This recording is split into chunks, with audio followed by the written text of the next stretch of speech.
తాజా 30 ప్రయాణాలు కొందరికి పడవు. ఎండాకాలంలో సమస్య మరింత ఎక్కువ. బస్సుల్లో కార్లలో వెళ్తున్నప్పుడు కడుపులు తిప్పినట్లుగా ఉంటుంది. కొందరైతే వాంతి చేసుకుంటూ ఉంటారు. ఘాట్ రోడ్డుల్లో ప్రయాణం చేసేటప్పుడు ఈ సమస్య మరింత ఎక్కువగా ఉంటుంది. దీన్నే మోషన్ సిక్నెస్ అని కూడా అంటారు. ప్రయాణంలో వాంతులైతే బాడీ డిహైడ్రేట్ అవుతుంది. దీనివల్ల ప్రయాణం అంటేనే చిరాకు వస్తుంది. ఎంజాయ్ చేయాల్సిన జర్నీ బాధాకరంగా మారుతూ ఉంటుంది. ఈ కారణంగానే ప్రయాణం అంటే కొంతమంది భయపడుతూ ఉంటారు. మరి ఈ సమస్యను అధిగమించడం ఎలా? ప్రయాణానికి ముందు ప్రయాణంలోనూ కొన్ని చిట్కాలు పాటిస్తే వికారం, వాంతుల బాధను అధిగమించవచ్చు. ఒక అల్లం ముక్కను తీసుకుని నోట్లో పెట్టుకుంటే వికారం, వాంతి వచ్చే అవకాశాలు తగ్గుతాయి.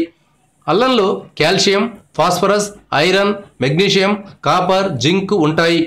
ఈ లోహాలు మన శరీరానికి బాగా అవసరం. ఇందువల్ల అల్లం ముక్కను నోట్లో పెట్టుకుంటే కడుపు తిప్పినట్లుగా ఉండదు. ప్రయాణానికి ముందు అల్లం టీ కానీ, అల్లంతో చేసిన పదార్థాలు కానీ తింటే మంచి ఫలితం ఉంటుంది. పుదీనా ఆకులను నీళ్ళలో మరిగించి ప్రయాణానికి ముందు తాగాలి. అలాగే ప్రయాణంలో పుదీనా ఆకులను దగ్గర పెట్టుకోవడం మంచిది. ముక్కు దగ్గర పెట్టుకుని పుదీనా వాసన పీలిస్తే వామిటింగ్ సెన్సేషన్ రాకుండా ఉంటుంది. ఒక నిమ్మకాయను ప్రయాణంలో దగ్గర పెట్టుకోవాలి. దీన్ని ముక్కు దగ్గర పెట్టుకుని వాసన పీలుస్తుంటే వామిటింగ్ సెన్సేషన్ రాకుండా ఉంటుంది. లవంగాలు, సోంపు, ఒక్కపొడిని బుగ్గన పెట్టుకుంటే వికారం ఫీలింగ్ తగ్గుతుంది. దాల్చిన చెక్కను నీటిలో మరిగించి ఆ నీటిని తాగితే వికారం ఫీలింగ్ తగ్గుతుంది.